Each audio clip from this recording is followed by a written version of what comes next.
আসসালামু আলাইকুম ওরহমতুল্লাহ নাহমাদুহু ওয়া নুসাল্লি আলা রাসূলিহিল কারীম আম্মা বাদ। প্রিয় দেশবাসী, পবিত্র মাহে রমজান রহমতের মাস, বরকতের মাস আমাদের উপর ছায়াস্বরূপ আগমন করছে। যেই মাসে একটি নফল ইবাদত করলে অন্য মাসে একটি ফরজ ইবাদতের সওয়াব পাওয়া যায়।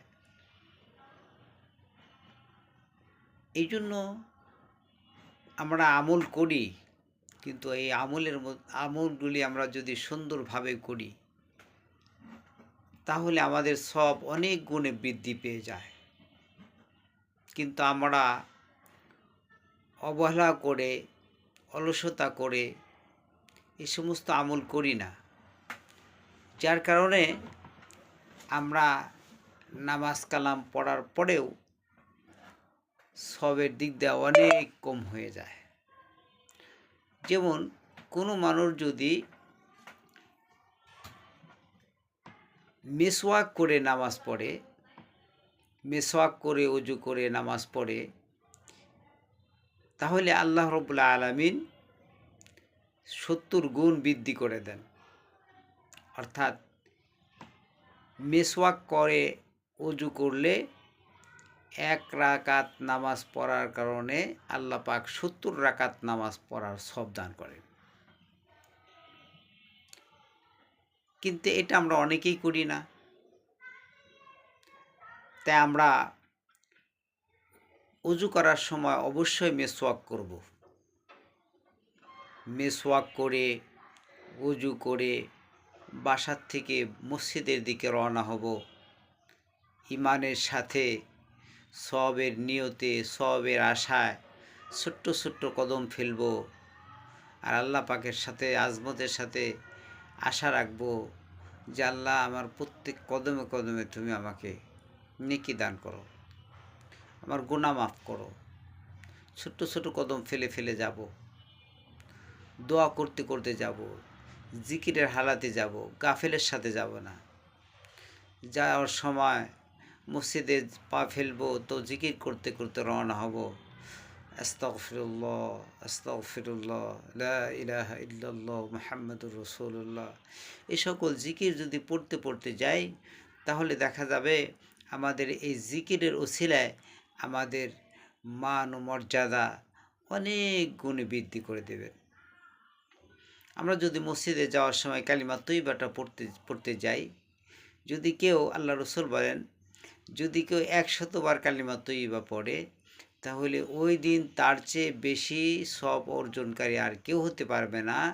যে 100 বারের বেশি পড়বে তাহলে সেই পারবে। দেখেন তো কত সুন্দর একটা আমল।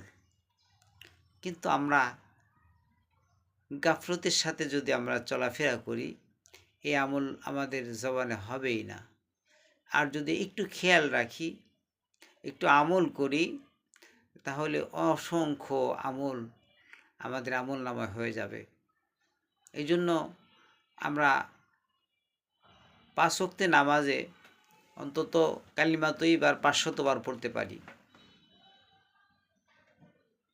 যে আমরা যাব, মসজিদে যাব, আসব, কিছুক্ষণ মসজিদে বসবো, অপেক্ষা করব, মসজিদে আগে আগে যাব, নামাজের শেষে একটু পরে আসব, একটু খেয়াল করে যদি আমরা চলি তাহলে দেখা যাবে যে আমাদের আমল নামার মধ্যে অনেক সওয়াব জমা হয়ে যাবে। যেটা অনেক মানুষ যারা মসজিদে যায় আমার সাথে, আমার পাশে বসে পড়ে, নামাজ পড়ে, কিন্তু তারা গাফলতের সাথে যাওয়ার কারণে তারা এগুলি থেকে বঞ্চিত হবে। আর আমি যদি আজমতের সাথে, মোহাব্বতের সাথে এই আমল করতে করতে যাই, আসি, মসজিদে একটু বেশিক্ষণ অপেক্ষা করি, একটু আগে যাই, একটু পরে আসি, তাহলে এই আমলের উসিলায় আমাদের সব অনেক গুণ বৃদ্ধি হবে। এই জন্য আমরা সকলেই অন্তত পক্ষে মাহে রমজান থেকেই আমরা এই অভ্যাসটা করব। আগে আগে মসজিদে যাব, ওযু করে মসজিদে যাব, ছোট্ট ছোট্ট কদম ফেলে ফেলে মসজিদে যাব, আর আল্লাহ পাকের কাছে নেকির আশা রাখবো যে আল্লাহ আমাকে নেকি দিবেন, সব দিবেন, আল্লাহ আমাকে মাফ করবেন। ইস্তিগফার পড়তে পড়তে যাব, আস্তাগফিরুল্লাহ রাব্বি মিন কুল্লি যামবিন ওয়া আতুবু ইলাইহি, আল্লাহ তুমি আমাকে মাফ করো, আমি গুনাহগার। এই দোয়া পড়তে পড়তে যখন আমরা মসজিদের দিকে যাব, তো আল্লাহ রাব্বুল আলামিন খুশি হয়ে মাফ করে দেবেন। আল্লাহ পাক আমাদের সবাইকে এই সকল আমলগুলি করার তৌফিক দান করুন, আমিন।